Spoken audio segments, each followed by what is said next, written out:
Hello, this is Sanjay Srivastava, and today I am starting the topic एक्रिडीन। आज हम acridine का synthesis, reaction and medicinal use पढ़ेंगे। Acridine is fused heterocyclic compound in which two benzene rings fused with pyridine. It consists of nitrogen as heteroatoms at 10th position.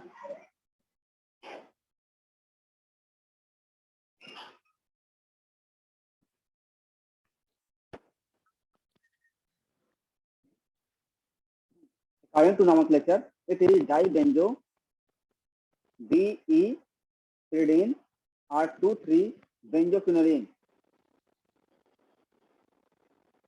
इसको डाइबेंजो BE-pyridine भी कहते हैं या 2,3 बेंजोक्विनोलिन भी बोलते हैं।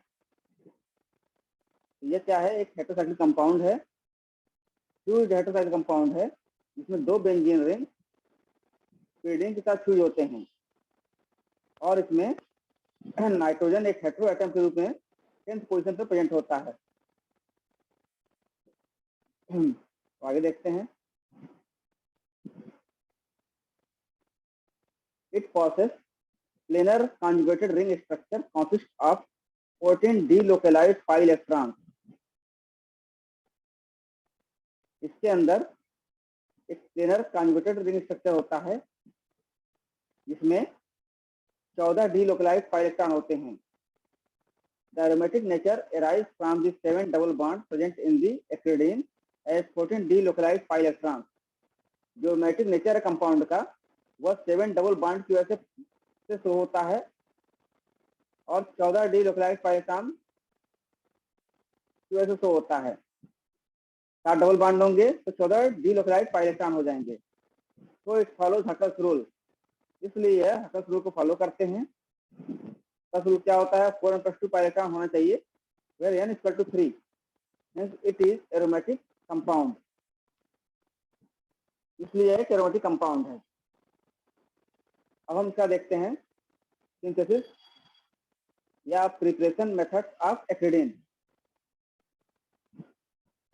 पहला है अल्मान सिंथेसिस फ्रॉम 2-chloro-benzoic acid और diphenyl amine 2-carboxylic acid।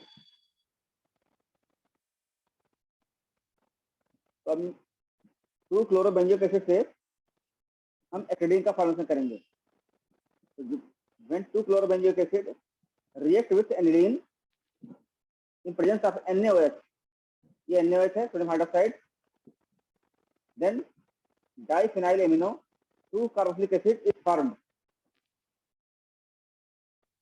Plus जब 2-chloro-benzoic acid एनिलीन के साथ रिएक्ट करता है NaOH के प्रेजेंस में तो HCl बाहर निकलता है और डाइफिनाइल एमिनो 2-carboxylic acid का फॉर्मेशन होता है। यहाँ पे HCl है, यहाँ पर Cl है। HCl में से जो एक हाइड्रोजन है वो Cl के साथ मिलकर HCl बाहर निकाल देगा और NH जो बचेगा यहाँ पर वो इसके साथ बेंजीन के साथ अटैच हो जाएगा। यहाँ पर इस तरीके से कनेक्ट हो जाएगा। इसका नाम हो जाएगा डाइफिनाइल एमिनो 2-carboxylic acid।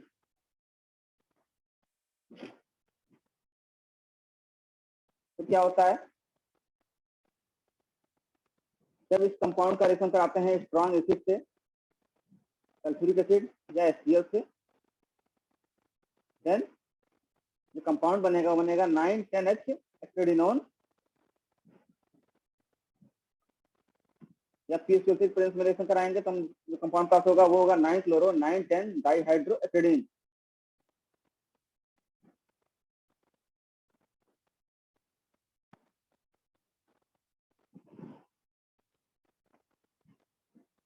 तो 9,10 हाइड्रोजन एक्रिडीनोन तो जब हम सोडियम इथेनॉल के प्रेजेंस में रिएक्शन कराते हैं तो हमें प्राप्त होता है 9,10 डाइहाइड्रो एक्रिडीन। इसी तरीके से जब 9-chloro 9,10 डाइहाइड्रो एक्रिडीन को H2 और निकल के प्रेजेंस में रिएक्शन कराते हैं तभी हमें 9,10 डाइहाइड्रो एक्रिडीन प्राप्त होता है, जिसका फॉलोअर हम रिएक्शन ऑक्सीडेशन करते हैं तो हमें एक्रिडीन प्राप्त होता है। अब अगला जो मेथड है वो है बर्नस-स्टेन एक्रिडीन सिंथेसिस। इसमें क्या हो, diphenyl amine on heating with carboxylic acid in presence of ZnCl2 gives 9 substituted ethylene. डाइफिनाइलेमीन को जब हम कार्बोक्सिलिक एसिड के साथ ट्रीट करते हैं ZnCl2 के प्रेजेंस में, देन हमें 9 सब्स्टिट्यूटेड एथिलीन प्राप्त होता है।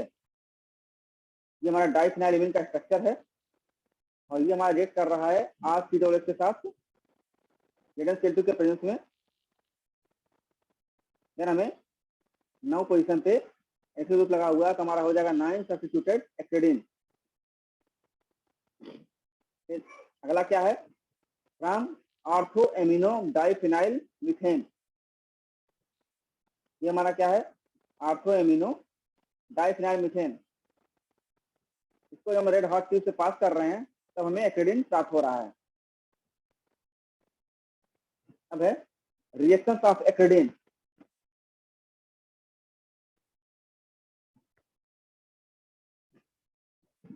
एथिलीन का जो हम रिएक्शन करते हैं HCl के साथ, देन हमें एथिलीनियम साल्ट प्राप्त होता है।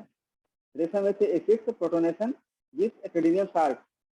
यहाँ पे क्या हुआ, HCl इसके साथ अटैच हो गया और यहाँ पे पॉजिटिव चार्ज आ गया और Cl नेगेटिव हो गया। ये हमारा हो गया एथिलीनियम क्लोराइड। फिर क्या है, reaction with CH3I methyl iodide और N alkylation gives N methyl ethylenium iodide. जब हम एथिलीन का रिएक्शन कराते हैं मिथाइल आयोडाइड के साथ, देन हमें N मिथाइल एथिलीनियम आयोडाइड प्राप्त होता है।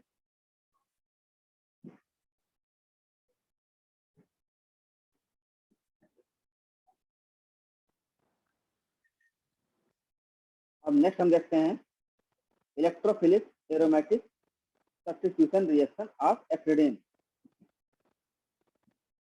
Electrophilic substitution reaction of ethylene gives mixture of 2 substituted and 2 7 di-substituted derivative। जब एथिलीन का हम नाइट्रेशन करते हैं NO3 और सल्फ्यूरिक एसिड के प्रेजेंस में, देन हमें 2 कंपाउंड का मिक्सचर प्राप्त होता है। इसमें से एक कंपाउंड है 2 नाइट्रो एथिलीन, दूसरा है 2 7 डाई नाइट्रो एथिलीन। इसी तरीके से अगर हम एथिलीन का सल्फोनेशन करते हैं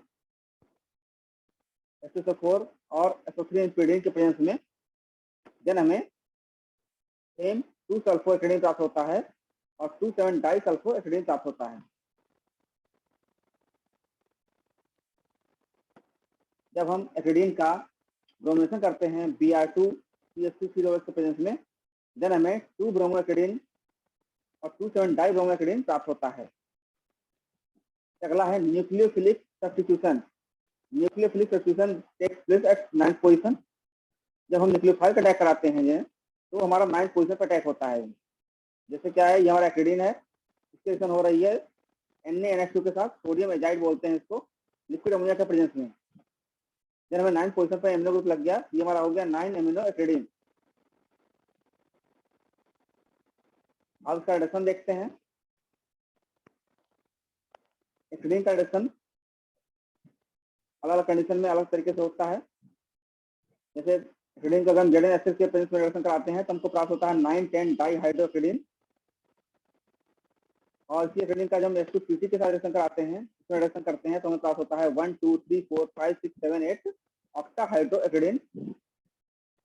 और जब एथिलीन का रिडक्शन हमारा सोडियम लिक्विड अमोनिया के प्रेजेंस में होता है और स्नाक के प्रेजेंस में होता है, देन हमें 1 4 5 8 टेट्रा हाइड्रोएथिलीन का फॉर्मेशन मिलता है।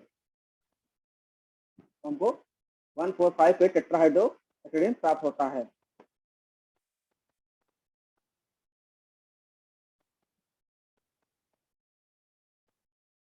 अब है ऑक्सीडेशन।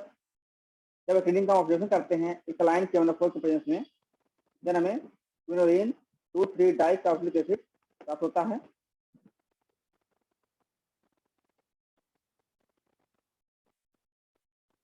जब हम Na2Cr2 के प्रेजेंस में रिएक्शन कराते हैं, ऑक्सीकरण करते हैं या और एसिटिक एसिड के प्रेजेंस में ऑक्सीडेशन करते हैं, देन हमें 9 10H एथिलीन प्राप्त होता है। जब हम एथिलीन का परऑक्सी एसिड के प्रेजेंस में रिएक्शन कराते हैं, देन हमें N ऑक्साइड डेरिवेटिव प्राप्त होता है। इसका N पॉजिटिव और नेगेटिव चार्ज लग जाएगा यहाँ पर। अब हम देखते हैं इसका मेडिसिनल यूज। क्या क्या मेडिसिनल यूज है। 2 तरह के कंपाउंड इसमें यूज होते हैं। एक है क्विनाक्रिन, दूसरा है एमिनाक्रिन। दोनों के अंदर एक्रेडिन मॉलिक्यूल प्रेजेंट है। एमिनाक्रिन में 9 पोजीशन पर NH2 लगा हुआ है और क्विनाक्रिन में क्या हो गया है, NH में से एक हाइड्रोजन हट के यहाँ पर एक कार्बन की लंबी चेन लग गई यहाँ पे, और यहाँ 2 पोजीशन पर OCH ग्रुप लगा हुआ है। हमारा क्विनाक्रिन हो गया। अब क्विनाक्रिन is used for malaria, tapeworm infections and giardiasis. Eminacrin, 9-aminocridine, produce germicidal actions against gram-positive, gram-negative bacteria, against fungi and trichomonads in the treatment of vaginal candidiasis. इस तरीके से ये टॉपिक समाप्त हुआ एक्रेडिन का। Thank you. अब हम इसके आगे दूसरे कंपाउंड के बारे में पढ़ेंगे।